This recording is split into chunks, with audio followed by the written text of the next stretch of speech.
Cuando hablamos de comunicación y de comunicación no verbal, hay un pequeño malentendido que se remonta a los años 60.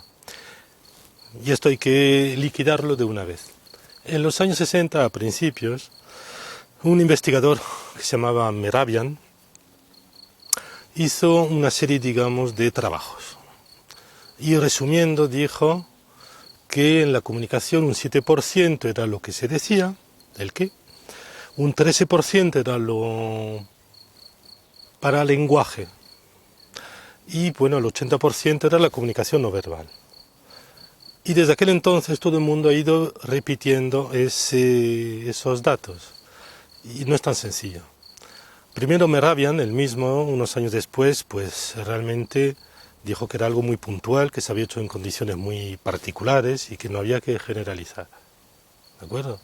Entonces eso queríamos ya pues liquidarlo.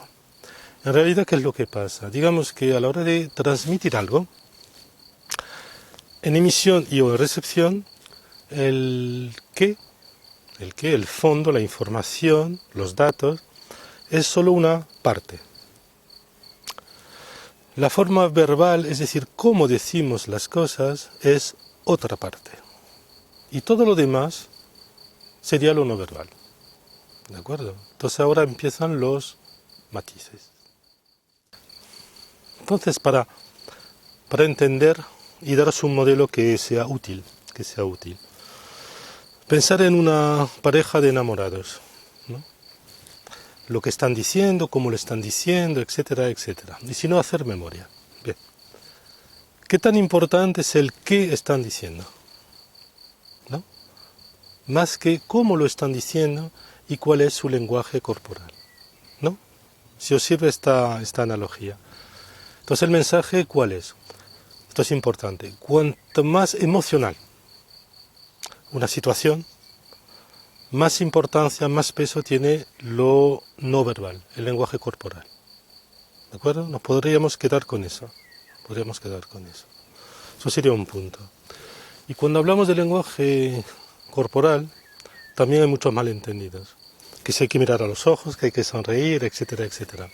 Nosotros lo que decimos es lo siguiente. Es importante que toda y cada una de las componentes del lenguaje corporal sean coherentes en su conjunto.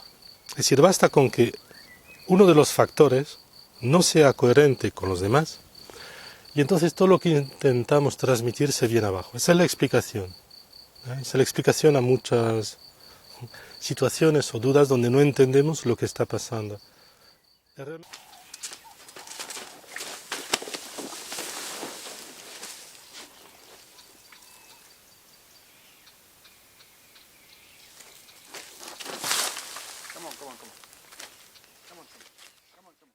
Cuanto más emocional una situación, más peso la parte no verbal. ¿De acuerdo? Entonces, si rindamos homenaje a Mehrabian, que ha sido muchas veces mal interpretado, ¿no? Repetición, repetición, repetición. El teléfono roto, ¿no? En comunicación. ¿De acuerdo? Pensemos en ello. Adelante.